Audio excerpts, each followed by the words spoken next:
Hey everybody, welcome back to the channel, and today I have another honest review for you guys. And I've just been given a Joblin Steel Wok, which is part of an Amazon collaboration video, which I'm very excited for because this is like my third or fourth Amazon collab video. As you all know, I do strongman, so I like to cook my chicken and steaks off, and now I have a wok, I can at least change up my dishes. But for me personally, I'm going to be using this for my chicken dishes because I have a steak grill pan, so I don't really need to use this for my steaks. But for my chicken dishes, I can at least change it up there and have a good more variety of menus that I can take with me on my competition days. This be like anti-scratched, anti-rust, acid resistance, which is kind of great.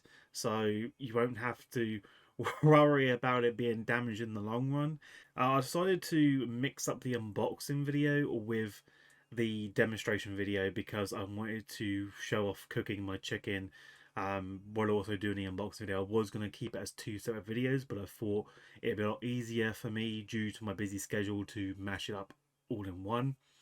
It came in a nice little bag, which I kind of enjoyed because I've never seen, mostly when I ordered my cooking equipment, I've never seen one come in this type of bag. The Zipline bag you have to like unravel, um, which is the first for me. I don't know whether it's for all woks, but that one was really unique to me. Again, it comes with a glass top in case you need to incorporate anything inside to close the lid on. Again, it depends on what dish you're making. Sometimes I won't need the lid on, sometimes I will, but at the moment I'm just experimenting with certain dishes to see which would work better with a closed lid and without a closed lid. It does come with a wooden handle, which took me by surprise, as I thought it was a wooden handle that just pops on or screws on, as some of them do twist and to tighten on there. But this one you needed to have a screwdriver just to screw it on, which I didn't have one at the time, so I had to cut the video and come back to it when it was attached on there. But that was the only bit that required an assistant tool to put the handle on, which is a first for me. I like it. It's a better than the screw-on one, but it took me by surprise because when I first set up thinking, oh, there's a screw, and right. But yeah, it came neatly out of the box and easy to set up. I also, um, due to filming this video, I had to use it in my small kitchen. So obviously, the angle is the best I can do for the product. I was going to film myself in it, but again, due to how small my kitchen was, I couldn't get myself in the shot. And I'm a big lad because I do strongman, so I'm not really the most skinny and the smallest person in the world. So I had to make do with filming the product. As long as we saw the product get used and showed off what I was cooking, that was still good enough for me because I can always add in shots for myself like this over the video to make it somewhat at least more plausible for the audience. So what I've done the night before is I prepped my chicken, got my chicken breast, and I diced it. Um, you can buy diced chicken, but personally, if you want to have better value for your money, just buy the chicken breasts, and then you get more, basically, yeah, more portion size because you're dicing it yourself, and you can get the size properly instead of buying it diced and knowing that you don't have enough than what you originally had. Um, so I went with chicken breast, diced it, and then I added it into a bowl where I added my seasoning, which again, seasoning's down to the person's preference.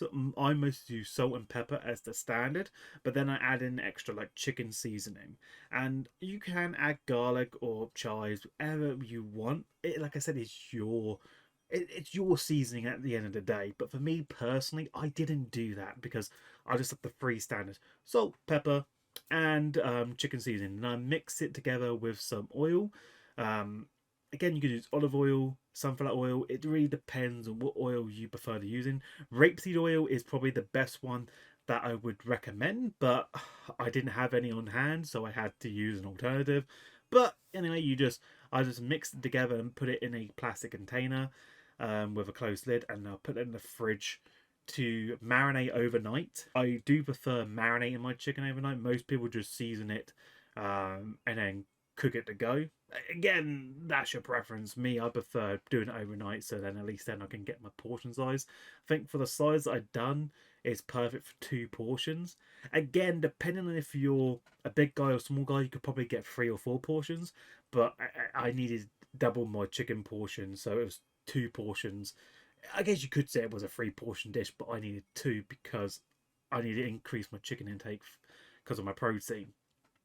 So that's why it was 2 portions for me.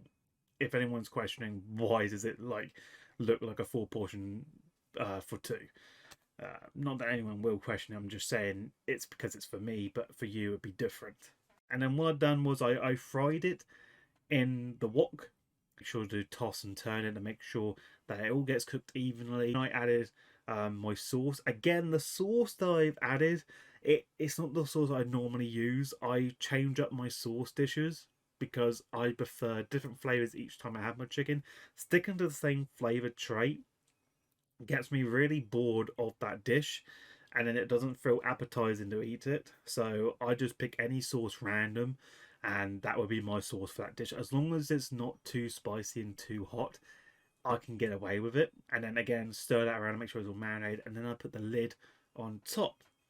And I basically left that running for another 10 minutes, checking up on it, stirring it around, and then keeping it on there for longer. Now, I did this with chicken fried rice, basically just my normal white rice, scrambled eggs mixed in with red kidney beans.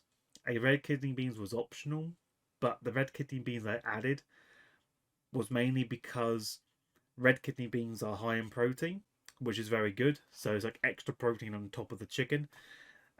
So if you want like a cheap alternative, you want a cheap supplement for extra protein, red kidney beans is the way to go.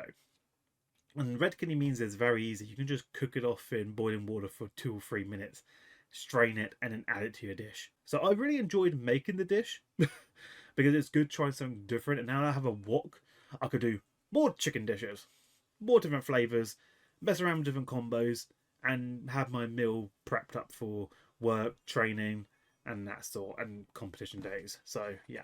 But yeah, I hope you guys have enjoyed today's review. If you did, please leave a like, comment, subscribe to and post notifications, and I'll see you in the next awesome honest review video to the channel. Until then, take care.